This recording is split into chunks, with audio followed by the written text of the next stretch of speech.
welcome back to another video of mine. Today is 13th of October 2024 and today is officially day 6 of my 90-day challenge to see कि क्या 90 days enough होते to essentially change someone's life. Now, today I have researched about something and found something that was really helpful to me, and I implemented it and I found massive results, and I feel like you need to understand this as well, you need to know this as well, because it's very important and it's very obvious as well, and a lot of people don't know about it.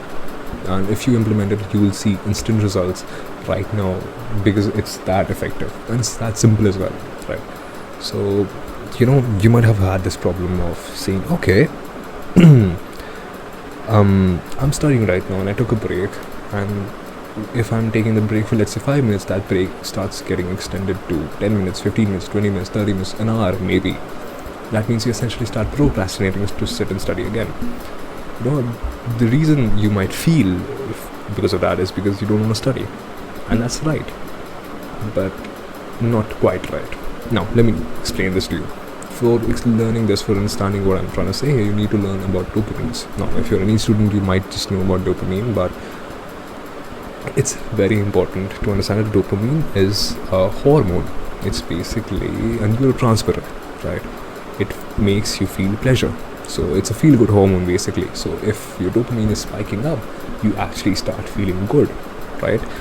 And there's a baseline dopamine level. That means there's a baseline of dopamine level that's maintained in your brain right now. So if you're doing something interesting, or if you're studying something while studying, let's say, if you're studying something interesting or something that piques your interest, your dopamine will go high because you like that, you feel pleasure. But if you're studying something you don't like or dislike, your dopamine level will go down, right? So this is the level of dopamine, plus minus 5. 5 is just a scale, I'm telling you how relative it is, right? And this is the level of dopamine that's there while you study, right?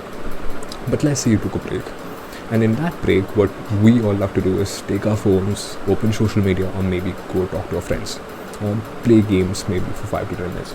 Now that might seem harmful, and that might seem well deserved because you studied for 3 hours. You obviously deserve a break where you can do something you really like. Well, you do deserve it, but this will actually ruin your next hours of studies. Why? Because what happens is, essentially once you start doing these things, the things that provide you pleasure, right, your dopamine spikes up. Your dopamine spikes up to this level. This is a very high level of dopamine now, right? And you start feeling very good. Now 10 minutes go by and you feel like, okay, I have took a 10-minute break, now I need to go back to studying. But your dopamines are still high.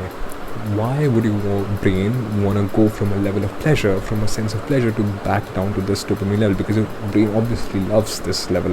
Your brain obviously loves this pleasure.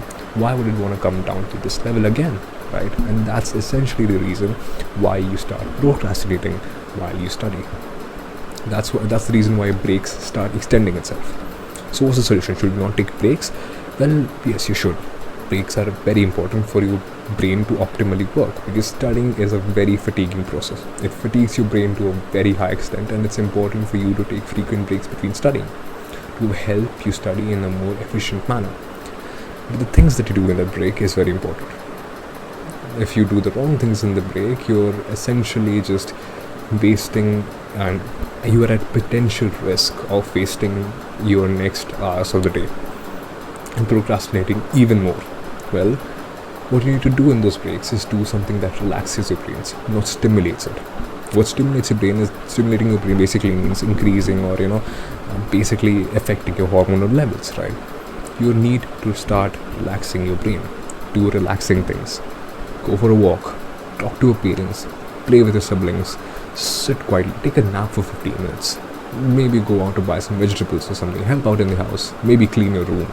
I know it sounds boring, I know it sounds monotonous, but it is necessary for you to study well. It's necessary for you to eliminate your procrastination, right? Because these things don't spike your dopamine. They in fact take your dopamine even lower. But what they do is they start taking your brain at a lower dopamine level. So essentially you're bored, but your brain is not fatigued. Your brain is actually recovering because it does not have to do a lot of cognitive work.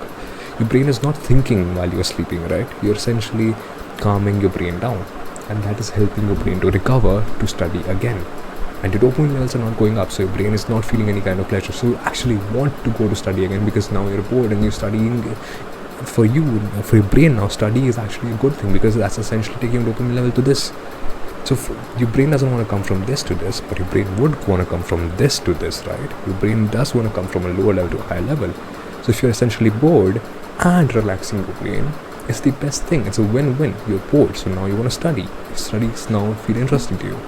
And low dopamine levels mean you have a higher level of brain cognitive abilities, because your brain is now well rested. Now these are the things that are necessary for you. If you want to play your games, and I understand that's necessary, why don't you do it in the last study hour? That means now you're done with your day of studies, and now you can use a phone, because it doesn't matter how high your dopamine levels are, right? Because you're essentially done with your studies, and now तुम क्या ही procrastinate करोगे? You're essentially done with it, right? And yeah, that's when you can use a phone. You don't use your phone between the breaks that you do for studying, which will mess up your entire day and make you procrastinate. So yeah, I hope you understood what I'm trying to say here. And yeah, thank you for listening to me. I'll be back soon again tomorrow. So yeah, peace out.